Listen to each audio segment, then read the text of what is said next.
Bonjour les amis, j'espère que vous allez bien.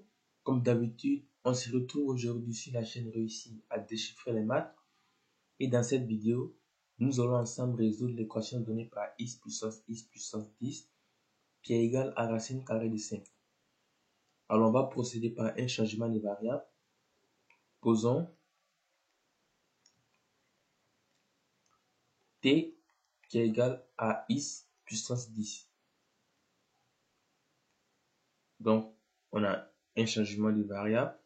Et ça veut aussi dire que si je laisse à la puissance 1 dixième, je vais obtenir t puissance 1 dixième qui est égal à x. Là, j'ai exprimé t en fonction de x puissance 10. Et là, je viens d'exprimer t puissance 1 dixième en fonction de x. Donc là, on va prendre notre équation initiale. X puissance 10 égale à racine carrée de 5. Ça veut dire que donc, je vais remplacer ces premiers x par t puissance 1 dixième. Ça va faire t puissance 1 dixième. Et ces x là, puissance 10, lui, je le remplace par t simplement. Égale à racine carrée de 5. Alors, je précise que le t, il est à valeur réelle strictement positive. En fait, si t vaut 0, cette équation n'aurait pas de sens. Maintenant, si t il est négatif, cette équation n'aurait pas de sens. Alors, on continue. Et ça veut dire que, je rappelle que a puissance 1 sur m de tout puissance n, c'est égal à a puissance n sur m. Et d'un autre côté, racine carrée de a peut s'écrire en a puissance 1 demi. Donc, ça va faire t puissance t sur 10 qui est égal à 5 puissance 1 demi. Maintenant, nous allons élever toute l'équation à la puissance 10. Donc, on va obtenir t puissance t sur 10. Le tout puissance 10 qui est égal à 5 puissance 1 demi. Le tout puissance 10. Et ça va être équivalent. Par application de cette petite formule, on aura ici les 10 qui vont se simplifier. On aura simplement t puissance t qui est égal. Là, on aura 5 puissance 10 divisé par 2 qui fait 5 puissance 5. Et ça, c'est équivalent à 10 que t égale à 5. Car le t, il est strictement positif.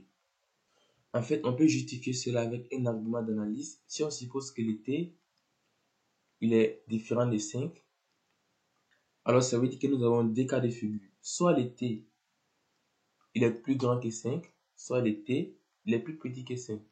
Mais étant donné que la fonction exponentielle est strictement croissante, si t est plus grand que 5, ça veut dire simplement que t puissance t est plus grand que 5, puissance 5. Pareil, si t est plus petit que 5, ça veut dire que t puissance t est plus petit que 5 puissance 5. C'est une équivalence d'ailleurs. Et donc, le seul cas où le t puissance t vaut 5 puissance 5, c'est le cas où le t il vaut 5. Alors, c'est pas fini notre résolution parce qu'on a posé ici que le t il est égal à x puissance 10. Étant donné que c'est les valeurs de x qu'on recherche, on va continuer donc notre équivalence. Ça signifie simplement que le x puissance 10 égale à 5. Là, je viens simplement de remplacer ce t par notre x puissance 10. Et ça veut dire que, de manière générale, lorsque n est pair, si on a l'équation donnée par x puissance n qui est égale à c, où c est un nombre réel, alors les solutions pour cette équation sont plus ou moins racine énième de c. Les solutions réelles, bien sûr. Donc ça veut dire que x égale à racine dixième de 5 ou x égale à moins racine dixième de 5. Et ça, on peut l'écrire en 5 puissance 1 dixième. Et ça, c'est aussi moins 5 puissance 1 dixième. On trouve donc des solutions pour notre équation. L'ensemble des solutions réelles pour cette équation est moins 5 puissance 1 dixième et 5 puissance 1 dixième. Et voilà, cette vidéo touche à sa fin. Je vous remercie de l'avoir suivi jusqu'au bout. Si vous n'êtes pas encore abonné, je vous invite à le faire pour être tenu informé de toutes nos prochaines astuces. Je vous invite à laisser vos questions et vos remarques en commentaire. N'hésitez pas non plus à laisser un pouce bleu si vous avez aimé la vidéo. En attendant, je vous dis à la prochaine vidéo.